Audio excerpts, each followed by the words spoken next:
For some reason, President Obama just can't get us off his mind. It's almost like we live rent-free in his head.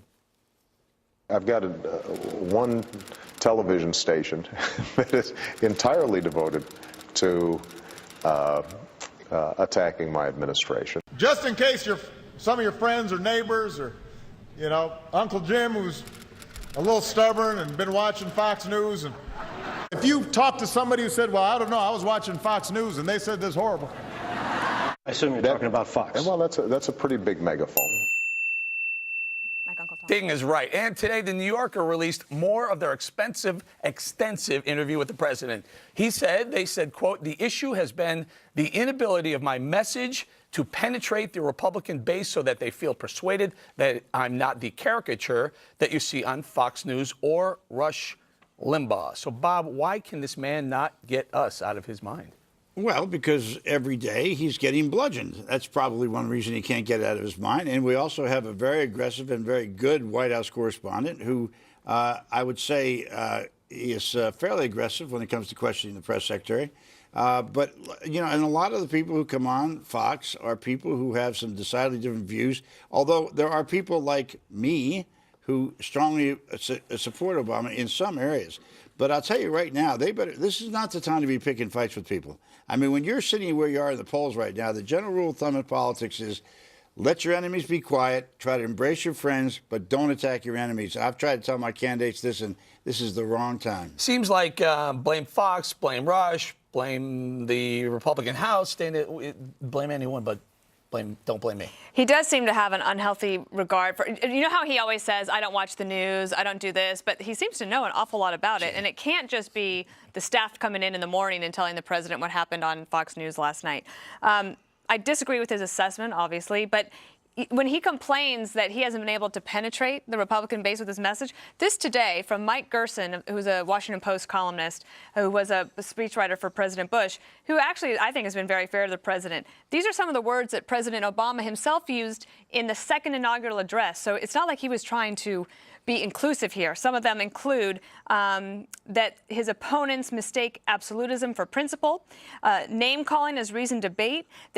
They believe that the twilight years of seniors should be spent in poverty, and they want to ensure that parents of disabled children have nowhere to turn and reserve freedom for the lucky. Those are President Obama's own words from the second inaugural. So yes, they should blame themselves. And also, when they say that there's this one television station that is dedicated to just opposing him all the time, well, they do have a television station that is dedicated solely to promoting him. And it's not our fault that no one watches it. Fair and balanced. We take both sides of it. Bob is proof of that right there. Greg, does President Obama or Jay Carney in the group watch The Five? They better. They might learn something. You know why he's singling out FNC? It's not his fault. When this is what happens when media, who's supposed to speak truth to power, abdicates their roles in exchange for acceptance. So Obama now finds the media in his mind to be his own bordello. Except there's one lady who won't sleep with him, and she happens to be the hottest one, which is FNC. So he's like a rejected suitor. That MSNBC, that really old hooker, can't satisfy him anymore. And he looks at FNC and he goes, me, why not me? And we go, sorry. Too hot for you. Yeah, we're too hot for you. You're going to have to process Ange, are we too hot for the president? What a question. I suppose we are, Greg. And no, I will not sleep with President Obama. I guess it's your analogy. I'm still thinking of you saying living in Obama's head rent-free. As much as I pay in rent, I still don't think I would want to live in his head rent-free. I'll still take the Upper West Side, which is just slightly better than President Obama's head. It's so liberal. But that statement that he says, Fox News is the reason I can't get my message to penetrate the Republican base. The Republican base doesn't want your message. Right. We've heard it. We haven't heard it from Fox News. We've heard it from your own mouth, and we don't want it. And it's the same one over and over again is what they're saying. I think he's deeply in trouble. And like any team in trouble, he tends to go to the playbook and run the same plays. When he is deeply down in the polls and he's not very popular, it's like he does the old Clinton maneuver of let your enemies define you. Find an enemy, go after them.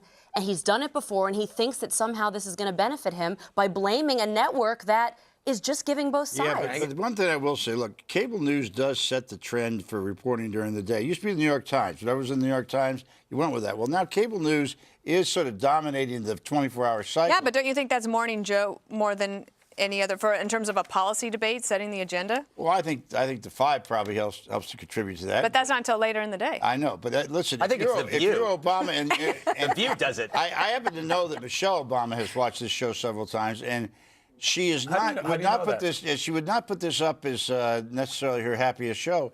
But and I sit here day in and day out, and you have some problems with Obama. I can understand Obama's frustration. The problem I've got is there's no end gain here. Well, it is like Republicans, though, who try to always run against the media. It doesn't work, and it wears thin after a while. I mean, it can maybe help you in a Republican primary when Newt Gingrich was constantly going after the media. That actually really worked for him, but it doesn't work well in a How general about election. Spiro Agnew, the we got- nabobs of negative